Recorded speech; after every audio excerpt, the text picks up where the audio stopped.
कासगंज जिले में दीपावली की रात 48 घंटे पूर्व हुए एक युवक की हत्या की घटना पुलिस ने सनसनीखेज खुलासा किया है।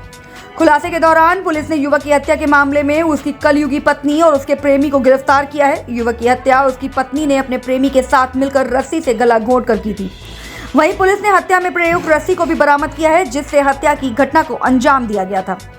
आपको बता दें कि कासगंज जिले के सदर कोतवाली पुलिस की गिरफ्त में खड़े ये दोनों हत्या के आरोपी हैं, जिसमें एक महिला और उसका प्रेमी शामिल है। गिरफ्तार महिला पूजा ने अपने प्रेमी बंटी के साथ मिलकर 48 घंटे पूर्व दीपावली की रात अपने पति हृदय मोहन सक्सेना की रस्सी से गला घोंटकर हत्या कर दी थी। वहीं पुलिस ने आज पूरी घटना का खुलासा करते हुए आरोपी पत्नी पूजा और उसके प्रेमी बंटी को गिरफ्तार किया है। पुलिस पूछताछ में आरोपी पत्नी पूजा ने बताया कि वह पिछले एक सप्ताह से सर्च इंजन गूगल पर बिना सबूत छोड़ हत्या को कैसे अंजाम दिया जाए और जहर खाने से क्या प्रभाव पड़ते हैं, कीटनाशक से क्या प्रभाव होते हैं आदि कंटेंट को गूगल पर सर्च किया जा रहा था। कड़ाई से पूछताछ किए जाने पर अभियुक्ता पूजा द्वारा बताया गया कि उसका पति ऑटो चालक था, जो टेम्पो चलाकर 200-300 रुपए कमा कर लाता था, जिसमें घर का खर्चा पूरा नहीं हो पाता था और इसी के चलते उसके जूस की दुकान चलाने वाले बंटी से अवैध संबंध हो गए थे और बंटी के द्वारा घर का खर्चा चलाया जा रहा था। बीती 13 नवंबर की रात में उसके पति हृदय मोहन सक्सेना ने उसके प्रेमी के साथ आपत्तिजनक हालत में उसे देख लिया था, जिससे दोनों ने मिलकर हृदय मोहन सक्सेना की रस्सी से गला घोंटकर हत्या कर दी। वहीं पुलिस उस मृतक युवक की पत्नी और उसके प्रेमी को जेल भेज दिया है। देर रात एक घटना हुई थी, जिसकी सूचना 13 नवंबर की सुबह थाना कासगंज पुलिस को मिली थी कि एक व्यक्ति हृदय मोहन सक्सेना, इनका शव इनके घर में पाया गया है और ये आशंका जताई गई थी कि इनकी हत्या कर दी गई है।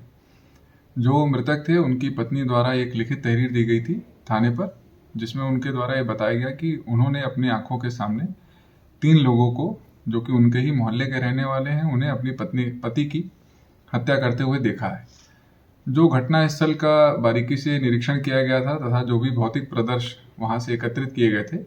जो वादिया मुकदमा है, उनकी जो स्टोरी लाइन थी वो शुरू से ही संदेहास्पद लग रही थी। पिछले 48 घंटों की बृहद पूछताछ जो कि एडिशनल एसपी सीओ सिटी और एसएचओ कासगंज के द्वारा की गई थी, उसमें ये तथ्य निकल के आए कि जो मृतक की पत्नी है, उसके अपने ही घर में पहले किराए पर रहने वाले बंटी के साथ अवैध संबंध थे। दिवाली की देर रात जो मृतक है उसने इन दोनों को आपत्तिजनक स्थिति में देख लिया था, जिसका विरोध करने के फलस्वरूप जो मृतक की पत्नी है, उसने अपने साथी बंटी के साथ में मिल करके पास ही पड़ी एक रस्सी से इसका गला दबा करके हत्या कर दी थी। बृहद जो पूछताछ की गई उसमें कुछ और तथ्य सामने आए, जिसमें कि एक गूगल सर्च हिस्ट्री, उसमें जानकारी में आया कि विगत एक सप्ताह से जो दोनों इस मौके की तलाश में थे, उनकी सर्च हिस्ट्री में कुछ ऐसे तथ्य थे जैसे कि बिना सबूत के कैसे किसी घटना को अंजाम दें। जब इन बिंदुओं पे सख्ती से पूछताछ की गई तो जो अभियुक्त हैं इनके द्वारा अपना इकबालिया जुर्म किया गया है। विस्तृत केस डायरी साक्ष्य संकलन के क्रम में आज इन्हें न्यायिक अभिरक्षा में भेजा जा रहा है।